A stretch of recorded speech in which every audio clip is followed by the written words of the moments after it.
In stats, we talked about the central limit theorem. So this is the theorem that allows you to use the normal curve.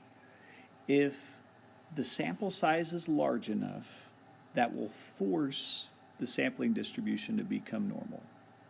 So there are 2 points that you need to make sure you take note of, because they'll try and trick you by taking a small sample size. So a small sample size is okay if the population is normal. All right? But the central limit theorem says that if n is large, the sampling distribution will be normal no matter what. Okay, so this is a whole other idea to go off of. If n is small, the sampling distribution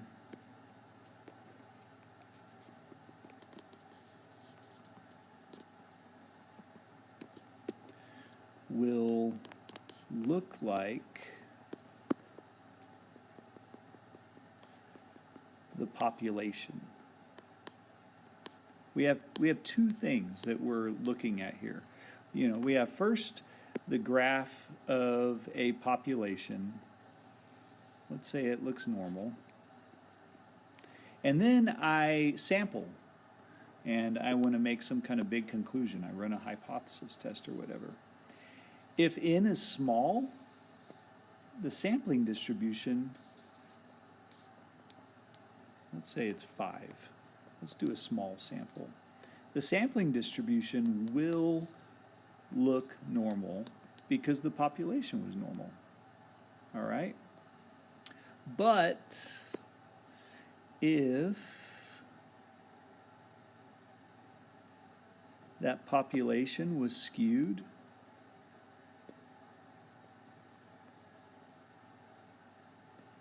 and n is only 5, then the sampling distribution will also look skewed.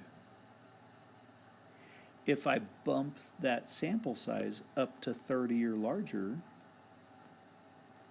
now I have a bell curve. All right? That's what the central limit theorem is all about, is that if I take a large enough sample, I can force it to be normal. But this phrase right here, dead center, is super important to acknowledge. Because what if the population is normal? Now we don't have to take a large sample because I know it'll be normal. It's really confusing. We'll go over it more and more. This whole page is important. Don't just read one statement and think it sums it all up. So every bit of this, what I have written on here, is important. All right, let's try a problem.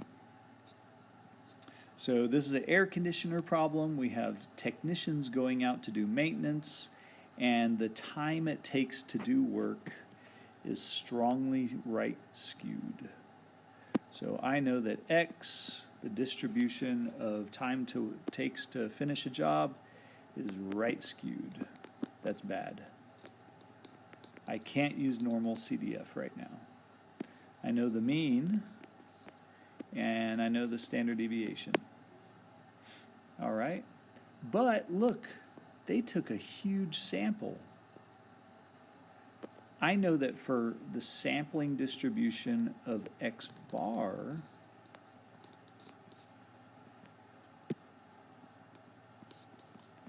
I have a mean of 1, because remember the mean of the means equals 1.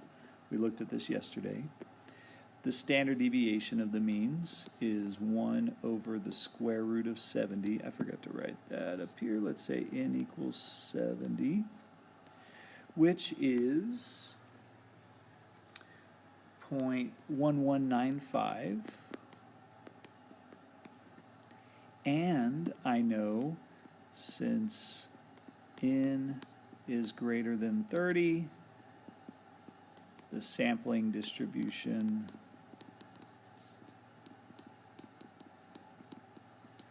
is approximately normal according to The central limit theorem.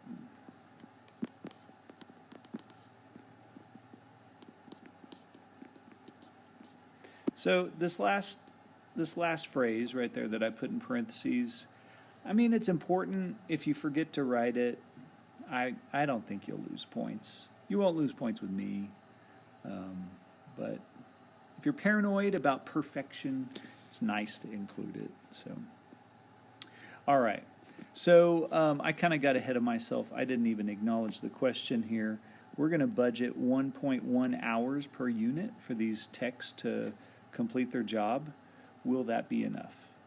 So they asked this question: what's the chances of a mean time to finish the job for those 70 units to be greater than 1.1? You know, you as a boss, a supervisor, or maybe you're consulted with by some higher up, and you're trying to give them an answer like, is this an acceptable, a reasonable amount of time? We just said that X bar is normal, so I can do a z-score.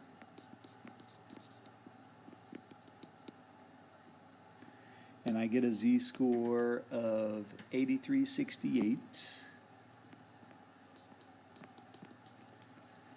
I jump to normal CDF, and I get a pretty likely probability, larger than 5%, quite a bit. What does that mean? So go back up here. Will cutting off the time to finish a job at 1.1 hours be reasonable?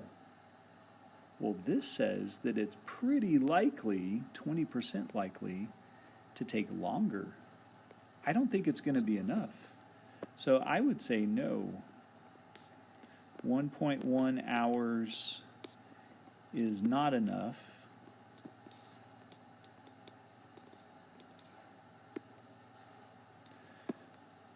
.2014 is greater than 5%, our significance level, right? It is likely, it is not unusual for time to finish the job to take longer than 1.1 hours. It is likely that time to finish the job will take longer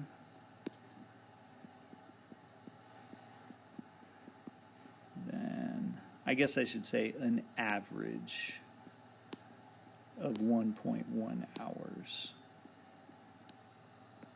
A lot of people get mixed up on this and think that we're talking backwards, but 20% is likely, right?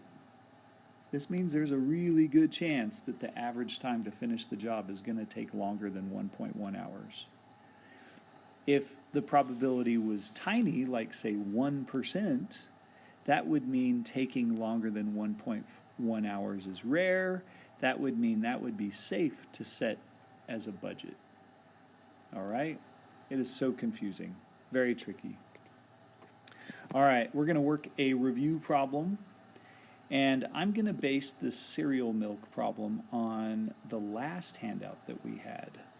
So I made a table that might be of interest to y'all. This is the whole chapter summarized right here. So the quiz that we're taking on Wednesday, February 8th, is over the left side of this table. So take a screenshot of that if you want, write it down. What we're going to do is apply it to the cereal milk problem. So we have the sample of a bunch of U.S. adults, and they were asked what they do with the milk after they finish the cereal. And, you know, this example is weird because it's just weird to drink the cereal milk, right? I think that's probably super false. No, that's just me. Maybe I'm weird. Okay, so the mean of the sample proportions is equal to the true proportion, and we know the true proportion is 0.7.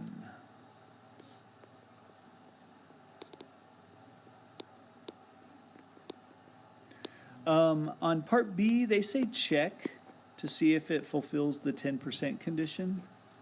You know, we take a sample of 1,012 adults, which is pretty large, but is that large compared to the U.S. population? No way. So 1,012 does not exceed 10% of the U.S. adult population. Typically, this is the case. Typically, we're sampling from an arguably infinite population, and it's really hard to break the 10% rule. So if ever you have this huge population, I think you're safe to just ignore this rule. You don't even have to acknowledge it. Now, if you have a really finite population, maybe the population of Lubbock High students, that's finite, that's only 2,000 people, then you're at risk of breaking the rule. Then acknowledge it. But, I mean, they said check, so I checked. There it is. So sampling distribution standard deviation is 0.7 times 0.3 divided by 1012, and I get 0.0144. They also ask, is the sampling distribution approximately normal? So they're asking about the large counts, and that's NP greater than 10 and N1 minus P greater than 10. So please check this and show it. So we're talking about 1012 times 0.7. And when you do that, you get 708.4, which of course is greater than 10. This one, you can just write the result, or you can show your work. Doesn't matter to me. As long as I see that that final number is greater than 10, you're safe. Sampling distribution. I guess you could just say yes, because we're just restating the question. But both checked out, so I'm going to write it. It is approximately normal. All right. All right, lastly, we want to test the claim that the dairy industry made. So they made this claim that 70% drink the milk. But when we took our sample of adults, only 67% drank the cereal milk. So is that expected or is that unusual? And that's what they're asking here. We already said that this thing is normal, so all I would grade in this scenario is the question, the z-score,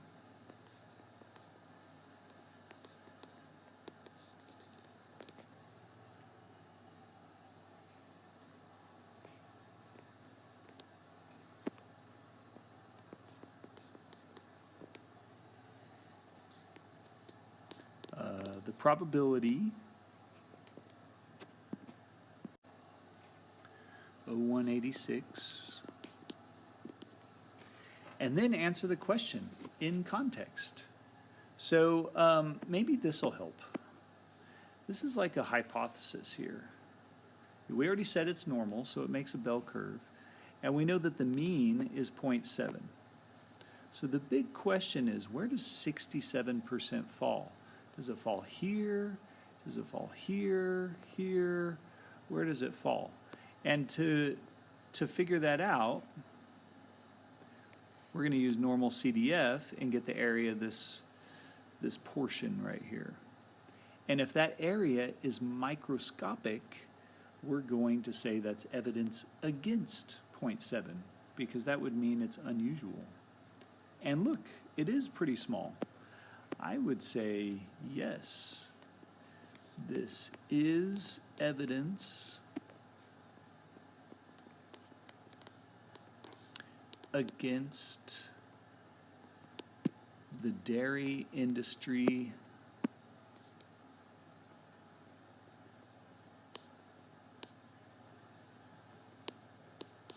claim of 70% that drink the cereal milk. Trying to make sure I get all the context.